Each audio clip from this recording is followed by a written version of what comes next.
안녕하세요. 야외의 신윤경 베로니카. 하종열 미카엘입니다. 네, 여러분 일주일 동안 어떻게 잘 지내셨는지요? 지난주에는 저희들이 홈리스들에 관한 이야기를 나눠보았는데요. 한 주 어려운 이웃들에게 자비를 베풀어보는 실천을 하셨는지 모르겠습니다. 저는 힘들어하는 이웃과 조금이나마 음식을 나눠보는 소박한 실천을 해보았는데요. 그들과 함께하는 시간 동안 이런저런 여러 고민에 대해서도 이야기해보고 기쁘고 감사한 일에 대해서도 이야기하면서 슬픔은 정말 나누면 반으로 줄고 기쁨은 배로 채워줄 수 있다는 것을 알게 된 좋은 시간을 가졌습니다. 베로니카 씨는 어떤 실천을 해보셨나요? 저는 큰 실천은 아니었고요. 제가 점심 같이 싸면서 만들었던 샌드위치를 한번 홈리스 분께 드린 적이 있어요. 근데 맛있게 드셨는지 잘 모르겠네요. 네. 네, 잘하셨네요. 이렇게 저희들의 작은 실천이 모여서 그분들에게 조금이나마 도움이 될 수 있으면 하는 바람입니다. 우리도 인생을 살면서 힘든 시간들을 다양한 방법으로 맞닥뜨릴 수 있잖아요. 언제나 겸손을 주님께 청해야겠고, 그리고 항상 어려운 이웃을 주의 깊게 보고 베풀어야 할 것 같습니다.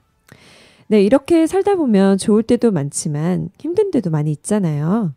그럴 때마다 힘들지만 또 오뚜기처럼 다시 일어나서 저희들의 인생을 이끌고 나가야 하겠습니다. 미카엘 씨는요, 힘든 시간이 와도 또 다시 일어나서 열심히 살 수 있는 삶의 원동력은 무엇인가요? 네, 저의 삶의 큰 원동력은 바로 긍정적인 마인드인 것 같은데요. 그렇군요. 네, 베로니카 씨 말씀대로 사람이 살다 보면 실수도 많이 하고 어려운 고비를 걷게 되는데 그럴 때마다 모든 상황에 저는 나는 할 수 있다, 도전해보자 라는 그러한 자세로 임하면 또 큰 고비들을 많이 넘겨왔었던 것 같아요. 네, 맞습니다. 정말 주님의 축복으로 좋은 원동력을 가지고 계신데요. 그런데 어떤 분들은 그런 원동력이 생기지도 않고 그냥 항상 우울하고 나라고 그렇게 해보지 않았었겠느냐 하고 이렇게 말씀하시는 분들도 계시잖아요. 네, 그럼요. 주위에 그런 분들이 많이 계시는데요. 네. 그렇게 말씀하신 분들은 마음에 많은 상처를 받으신 분들이라 생각을 합니다. 하지만 좋은 소식은요. 우리의 이러한 마음의 상처들을 주님 안에서 치유할 수 있고 다시 새롭게 거듭날 수 있다는 거죠. 근데 이런 주님의 치유가 있기까지는 저희들의 많은 노력도 필요합니다. 먼저 주님께 꾸준하게 마음의 치유, 육체의 치유들을 기도를 통해 청하셔야 할 것 같습니다. 그리고 주님의 이러한 치유들을 강하게 믿으셔야 합니다. 성경에도 주님께서 많은 사람들을 치유해 주셨고 그리고 지금 이 현세대에도 우리에게는 많은 치유의 기적들이 일어나고 있습니다.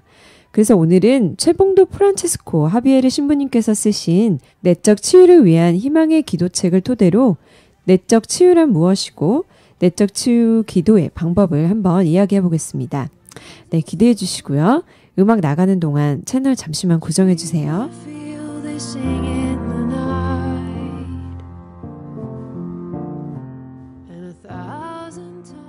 네, 그럼 먼저 내적 치유란 무엇인지 설명을 좀 부탁드릴게요, 미카엘 씨. 네, 내적 치유란 마음의 상처나 부담을 받기 이전의 상태로 되돌려 놓는 것을 말합니다. 네. 어떤 사람이 나를 미워하고 욕을 하였다면 그 후로는 그 사람을 생각하면 기분이 나쁘고 만나면 부담스럽습니다. 그러나 그 상처가 치유되면 그 사람에 대한 나쁜 감정이 사라지므로 그가 나를 미워하고 욕하기 전의 마음의 상태가 된다고 합니다. 따라서 그 사람을 만나면 그전처럼 담담하거나 편안하게 대하게 될 수 있는 것입니다. 상처가 크면 클수록 그 상처가 치유된 뒤의 느낌이란 매우 충격적인데요. 도저히 풀릴 수 없을 것으로만 여겨졌던 문제가 풀렸다는 것이 기적처럼 느껴지게 됩니다. 그리고 시험을 볼 때면 응시자마다 약간의 긴장을 하기 마련이지만 지나친 긴장으로 평상시 잘하는 것마저 기억이 나지 않는다고 호소하는 사람들이 많습니다. 이것은 시험의 부담 때문인데요. 그 부담이 생긴 것은 과거의 시험을 잘못 치른 나쁜 기억 때문이라고 합니다. 이런 나쁜 기억이 치유되면 그 마음에서 나쁜 기억이 사라졌으므로 그 후부터는 평온한 마음으로 시험을 치를 수 있게 되고 제 실력을 충분히 발휘할 수 있게 됩니다. 또 마음의 상처는 건강에도 크게 영향을 미친다고 하는데요.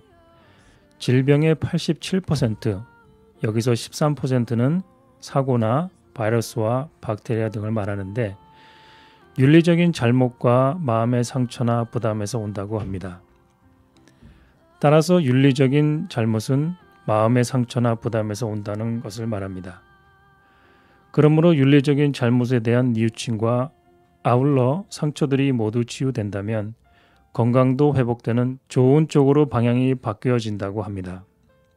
원죄를 짓기 이전에 아담과 하와는 윤리적인 잘못이 없고 마음의 상처나 부담도 전혀 없으므로 정신과 마음이 가볍고 평화로웠으며 자유로웠을 것입니다. 지금 우리의 상처받은 마음과는 크게 차이가 나는데요. 태어난 이후의 상처들, 어머니의 태중에서 받은 상처들, 가계에서 내려오는 악한 영향들이 사라지고 나면 또한 과거의 모든 잘못들도 진심으로 통회하면 우리는 지금과 아주 다른 새로운 마음, 곧 가볍고 자유로운 편안한 마음이 될 것입니다. 네, 미카엘 씨 말씀대로 안 좋았던 상처와 기억 속에서 해방될 수 있다고 생각하니까요. 내적 치유 기도의 방법이 더 궁금해지는데요. 기도 방법을 좀 소개해 주시겠어요? 네, 제가 소개해 드리도록 하겠습니다. 네. 종이와 연필을 준비하실 수 있는 분들은 적으시면서 들으시면 좋으실 것 같습니다. 네, 본격적인 기도를 하기 전에 먼저 십자가를 잠시 바라보시든지 혹은 잠시 생각한 후 기도를 시작합니다. 이는 내적 치유를 위한 기적의 은사를 100% 활용할 수 있는 조건입니다. 첫 번째, 신앙생활의 부담에 관한 기도인데요. 이렇게 기도하시면 된다고 하네요. 주님, 여러 사람 앞에서 성호를 긋는 부담이 없으면 좋겠습니다. 주님, 아침, 저녁 기도에 부담이 없으면 좋겠습니다. 주님, 성서를 읽는 부담이 없으면 좋겠습니다. 주님, 묵주 기도에 부담이 없으면 좋겠습니다. 주님, 미사 참내에 부담이 없으면 좋겠습니다. 두 번째로는 공부, 일, 사건 등에 대한 부담에 대한 기도입니다. 아래와 같이 기도하시면 되겠습니다. 주님, 공부에 부담이 없으면 좋겠습니다. 주님, 시험에 부담이 없으면 좋겠습니다. 주님, 정리정돈에 부담이 없으면 좋겠습니다. 주님, 차 사고로 받은 충격이 사라지면 좋겠습니다. 주님, 직장 일에 부담이 없으면 좋겠습니다. 세 번째로는 음란에 대한 기도입니다. 여기서 유의하셔야 될 점은 구체적으로 사실 그대로 표현하면 그 즉시 받음으로 충격을 받을 범위를 벗어나서 기도합니다. 안 좋은 장면을 또 생각하면 마음의 상처가 갈 수 있기 때문입니다. 예를 들자면 어떤 영화에 어떤 장면에 대한 좋지 못한 기억이 있다면 영화 제목만 또는 제목이 기억나지 않으면 그 영화라고 표현하셔도 치유가 되십니다.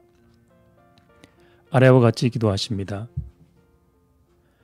주님, 제가 본 영화 속에서 받았던 좋지 못한 기억이 사라졌으면 좋겠습니다. 네 번째로는 자기 자신의 상처에 대한 치유 기도입니다. 누구에게도 말하기 싫은 창피스러운 일들이나 실수들은 누구에게나 있다고 보아야 합니다.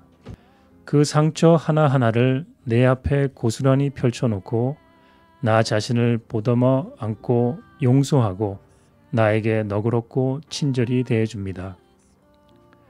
그리고 그 모든 실수에 대한 상처 이유를 위한 희망의 기도를 바칩니다. 그렇게 하면 그 모든 상처들이 치유됨을 느끼게 되고 나 자신이 귀하고 사랑받아야 할 사람을 느끼게 됩니다. 따라서 다른 사람의 잘못들도 쉽게 용서할 수 있고 다른 사람을 진정으로 사랑할 수 있게 됩니다. 주님, 제가 어떠한 실수를 하였습니다. 그 잘못을 이미 주님이 모두 용서하셨습니다. 제 자신도 저를 진심으로 용서합니다. 저희 잘못을 용서하시고 이 상처가 치유되었으면 좋겠습니다. 여기서 유의하셔야 될 점은 위와 같이 모든 상처 하나하나의 치유를 위한 희망의 기도를 각각 바치셔야 합니다. 다섯 번째는 인간관계의 부담에 관한 기도입니다. 유의하셔야 될 점은 첫 번째, 부담을 구체적으로 표현을 하셔야 합니다. 두 번째, 상대를 용서하고 축복의 기도를 하기 힘들면 치유를 위한 희망의 기도를 한 후 마음이 누그러진 후 하십니다. 아래와 같이 기도를 하시는데요.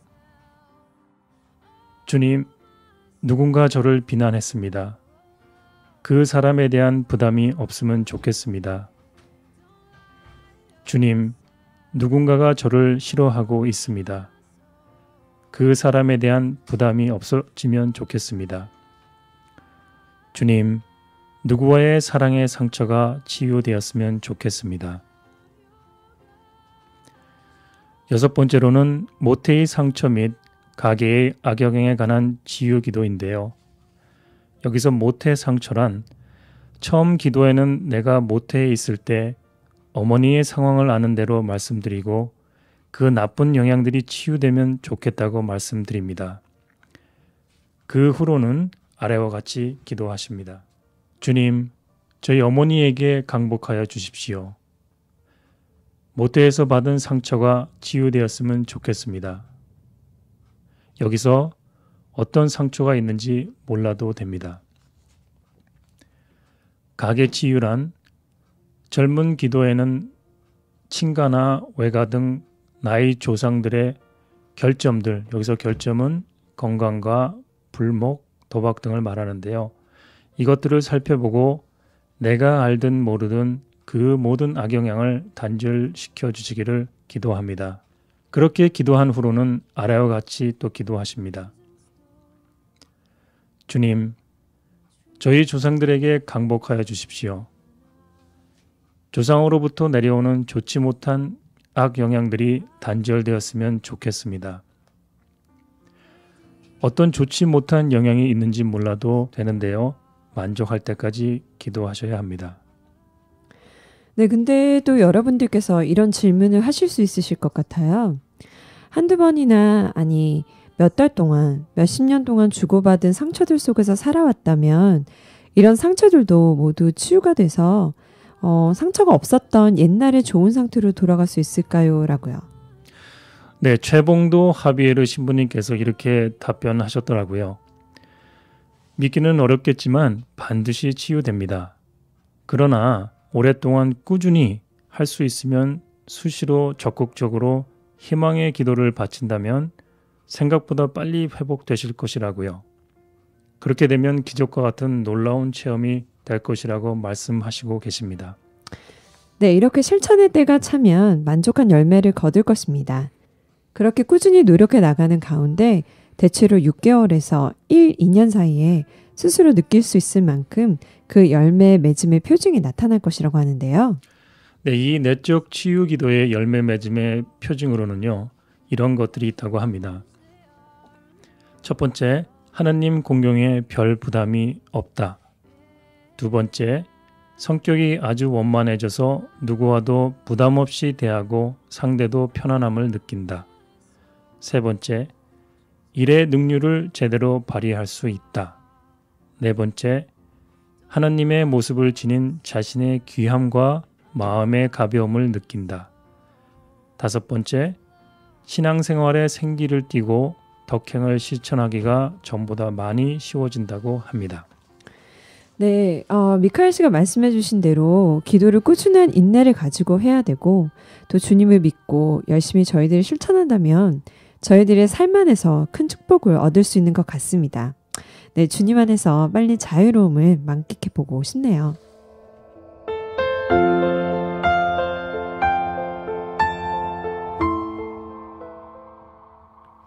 네, 오늘은 내적 치유가 무엇인지 그리고 우리들이 가지고 있는 마음 안의 상처들을 치유할 수 있는 기도 방법을 알아보았는데요. 마음 안에 가지고 있는 부자연스러움을 간절히 치유하고 싶다고 생각하시는 분들은 기도의 열매를 꼭 맺으실 수 있으실 겁니다.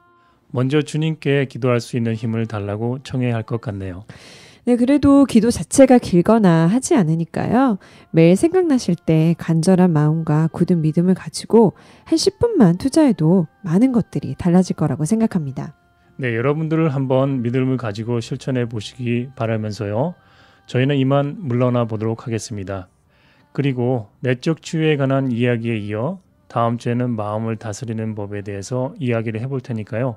많은 기대해 주시기 바랍니다. 네, 한 주간 동안 더위 안에서 건강 잘 챙기시기 바라고요. 더불어 저희들의 영혼의 건강까지도 잘 다스릴 수 있는 한 주 되시기를 기도드립니다. 지금까지 야외레의 신윤경 베로니카, 하종열 미카엘이었습니다. 안녕히 계십시오.